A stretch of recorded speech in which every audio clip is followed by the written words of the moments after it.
What is the most typical brown dad thing you have ever done / could see yourself doing? This is from Leica. Is Leica here?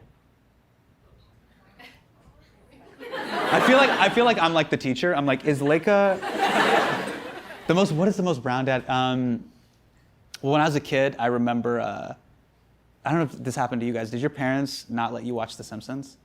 Yeah. It was so crazy. Was it the same reason why my parents did? It was because the kids talk back to the... How is it? Like, was there a group email? Every person I've talked to about, I'm like, your parents didn't let you watch The Simpsons because the kids talk back to the parents. And they're like, yeah, of course. Yeah, they thought because like Bart talked back to the parents, they're like, this is nuts. You can't watch this. And so that was, I think I'm gonna hold the line with that. No Simpsons. No cable television. It won't even matter. Did your parents let you go to sleepovers? That was also a big thing. Oh, that was such a big thing. Why? It was just like a huge battle, and I'd be literally going to my other brown friend's house, and they'd be like, "What are you doing?" Really? Could you go to sleepovers? Oh yeah. I mean, yeah. See, that's our community in a nutshell. You have like earrings, you're tatted. You're like, I went to sleepovers all the time, and you're like, I couldn't go to a matinee movie. Are you guys relate? I'm a guy. I know. That's what I'm saying. So that's part of brown Yeah, too. yeah. Exactly. Yeah, that was the joke. Jesus, man. Hey, bro. All right, being a first-gen Muslim here is hard, but what makes it worse is how judgmental our own people are about anything out of the norm. How do you deal with the haram police? That's great. Dude, I just live and let live. Like, that's my thing. Like, just, like, do your thing. Do your thing. I remember, like one of my favorite moments is last year at, like, Eid prayer. There's this white lady who came into the mosque, and she straight up had short shorts. And she just walked right, I know, your face is everything. And I like during the sermon and everything, she just like walked right in, like no head cover, just like straight up, just like ready to play volleyball, like, and like nobody said anything. I was like, this is a huge historic moment for the community. I really loved it. I was really proud of, there was no uncles being like, oh, how is this? Nobody was like, yeah. So yeah, that's my policy, live and let live, do your thing. Do your thing. What's something you've learned since last year? You know what? One of the coolest things I've learned from the show is a lot of the topics that we cover, you know, a lot of the different trends that you see in the world.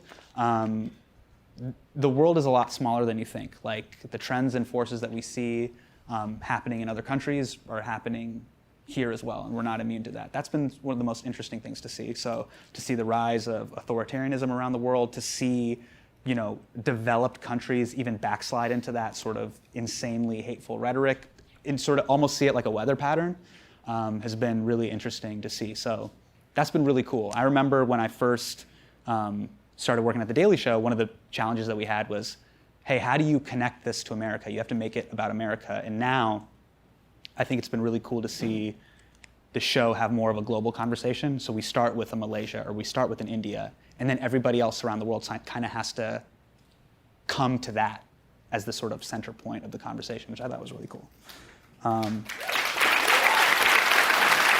Yeah. I mean, it's also depressing because, like, you know, corruption has no borders. So what is one government secret you would want to FOIA, Freedom of Information Act? Damn. Who submitted this? There's no name on this, which is, like, super weird.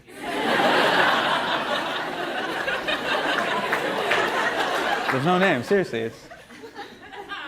It's just like UFOs? Not me, but you don't do an episode on it. Do an episode on UFOs? You want me to full on go Alex Jones? You believe in it? Look at the details. You like check all the websites. UFOsarereal.com. Check that one out. No, but for real, like the military. US military. Yes. No, I'm not gonna turn on you. I believe it. Yeah, for sure. The New York Times did a thing on UFOs. Is that true?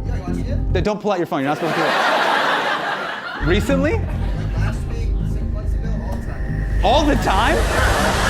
That is not all the time. No way. It's not all the time. Check it out.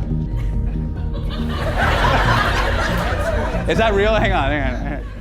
Because the way you're saying it is super real. Say what? There was a recent article. In the New York Times? Yeah.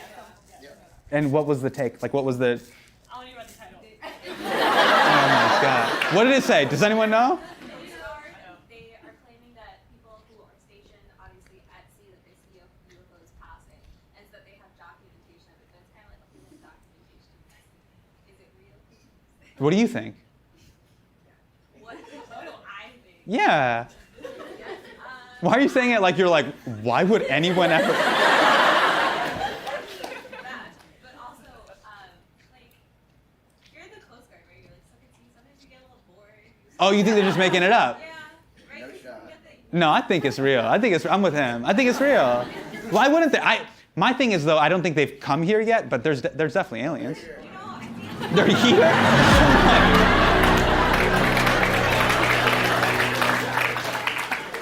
Where are they? What do you like? Where are they? It's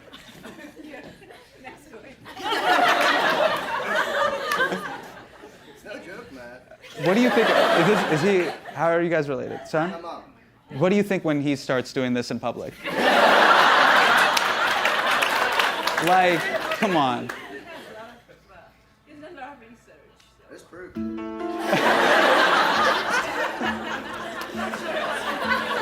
All right, so what's the move, dude? Like, so they're here, and then what? Yo, we don't care. We die in 100 years, no big deal. They're here for the long term, human species.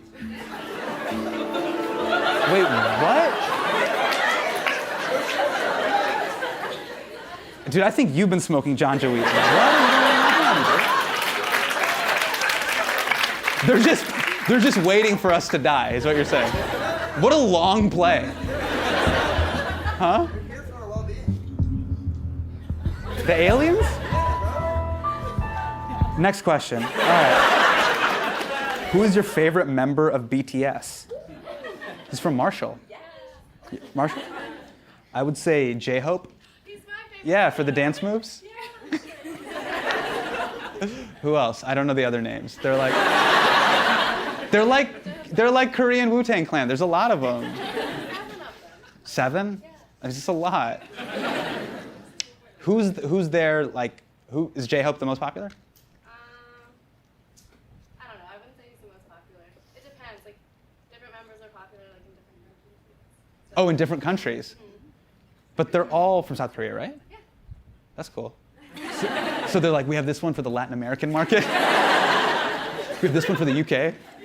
How many people, do you guys, like, just by round of applause, who here knows BTS? That's, like, that to me is crazy. That's, like, so wild to me. That a South Korean boy band is, like, one of the biggest musical acts in the world, which to me is another, like, cool moment that we're having in popular culture, because for the longest time, we've always had to export our soft power to other countries, and now that stuff is coming into America, so I think that's cool. If you had to form the ultimate boy group, all right. All right, if you had to form the ultimate boy group, who would be in it? J-Hope? All right, so we got J-Hope for dancing. I'd go, you said Drake? Drake, I would do Harry Styles for voice. Do J-Hope for dance. You gotta have Hrithik Roshan for the 6th finger.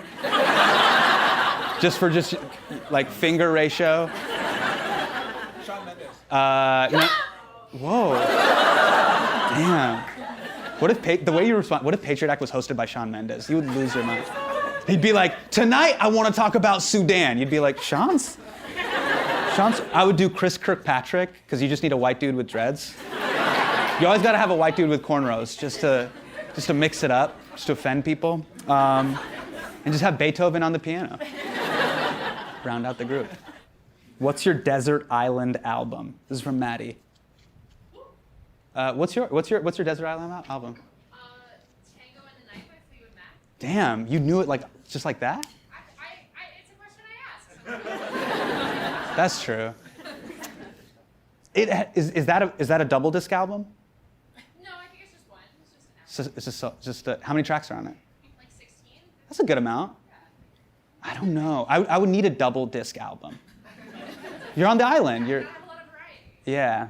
67. Now 67? No. Now that's what I call music. But if you're like, but just 67, it can't be 66. It definitely can't be now 58.